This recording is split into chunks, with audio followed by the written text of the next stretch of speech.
నర్సీపట్నంలో Telugu Desam party శ్రేణుల సంబరాలు మిన్నంటాయి. శాసనసభ స్పీకర్ చింతకాయల అయ్యన్న పాత్రుడు తనయుడు టీడీపీ రాష్ట్ర ప్రధాన కార్యదర్శి చింతకాయల విజయ్కు రాజ్యసభ ఎంపీగా అవకాశం కల్పిస్తూ సీఎం చంద్రబాబు ప్రకటించిన నేపథ్యంలో నర్సీపట్నంలో భారీ ఎత్తున సంబరాలు జరిగాయి. పట్టణ టీడీపీ ప్రధాన కార్యదర్శి లాలం మురళీకృష్ణ ఆధ్వర్యంలో పార్టీ నాయకులు, కార్యకర్తలు, అభిమానులు ఈ వేడుకల్లో అత్యుత్సాహంగా పాల్గొన్నారు. ముందుగా నాయకులు ముఖ్యమంత్రి నారా చంద్రబాబు నాయుడు చిత్రపటానికి పాలాభిషేకం చేసి ధన్యవాదాలు తెలిపారు. అనంతరం స్పీకర్ అయ్యన్న పాత్రుడు నివాసం నుండి భారీ బైక్ ర్యాలీని ప్రారంభించారు. నియోజకవర్గంలోని అన్ని మండలాల నలుమూలల నుండి తరలివచ్చిన వందలాది మంది యువకులు ఈ ర్యాలీలో ఉత్సాహంగా పాల్గొన్నారు. దారి పొడవునా టపాసులు కాల్చుతూ డాన్సులు వేస్తూ కార్యకర్తలు తమ సంతోషాన్ని వ్యక్తపరిచారు. మండుతున్న ఎండను సైతం ఏమాత్రం లెక్క చేయకుండా వందలాది బైక్లతో ఈ ర్యాలీని అట్టహాసంగా నిర్వహించారు. యువ నాయకుడు చింతకాయల విజయ్కు ఇంతటి గొప్ప అవకాశాన్ని కల్పించిన ముఖ్యమంత్రి నారా చంద్రబాబు నాయుడు, మంత్రి నారా లోకేష్లకు ఈ సందర్భంగా ప్రత్యేక ధన్యవాదాలు తెలిపారు.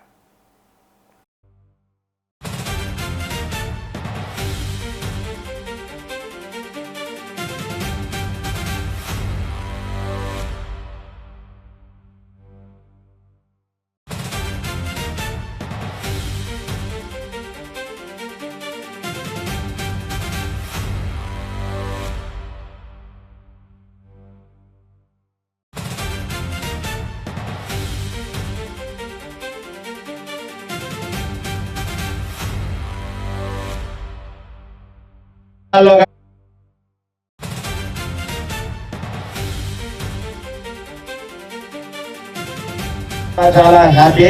ఎందుకంటే మన యువ నాయకులు, మన రాష్ట్ర ప్రధాన కార్యదర్శి శ్రీ చింతకాయల విజయన్న గారికి రాజ్యసభ ఎంపీ సీటు కేటాయించినందుకు గాను మన గౌరవ ముఖ్యమంత్రి వర్యులు శ్రీ నారా చంద్రబాబు నాయుడు గారికి, గౌరవ ఐటీ మంత్రి వర్యులు శ్రీ నారా లోకేష్ గారికి, మన నియోజకవర్గం తెలుగుదేశం పార్టీ కుటుంబ సభ్యులందరి తరఫున ప్రత్యేకమైన ధన్యవాదాలు తెలియజేసుకుంటున్నాం. విజయాన్ని గురించి ప్రతి ఒక్కరికి తెలిసిందే. మరి 2014లో కానీ, 2019లో కానీ, 2024లో కానీ ఎంపీ సీటు చేజారిన కొన్ని అనివార్య కారణాల వల్ల చేజారినా సరే ఎక్కడ నిరుత్సాహపడకుండా పార్టీ విజయమే ధ్యేయంగా పెట్టుకుని మరి రాష్ట్ర ఐటీడీపీ ఇన్ఛార్జిగా 2019 నుంచి 2024 వరకు ఈ జగన్ పార్టీ చేసిన అరాచకాలను మరి ఐటీడీపీ ద్వారా రాష్ట్రం ప్రజలందరికీ కూడా తెలియజేస్తూ కారణం ఏంటంటే ఇది ఒక చరిత్ర.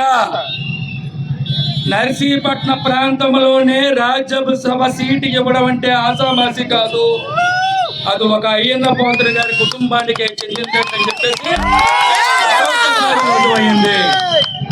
నేను ఒకటే చెప్తున్నాను, తెలుగుదేశం పార్టీలో స్వార్థం లేకుండా కష్టపడే ప్రతి ఒక్కరికి కూడా తగు న్యాయం జరిగే పార్టీ ఏదైనా ఉందంటే అది ఒక తెలుగుదేశం పార్టీ అని చెప్పేసి ఈ సందర్భంగా నేను తెలియజేస్తున్నాను.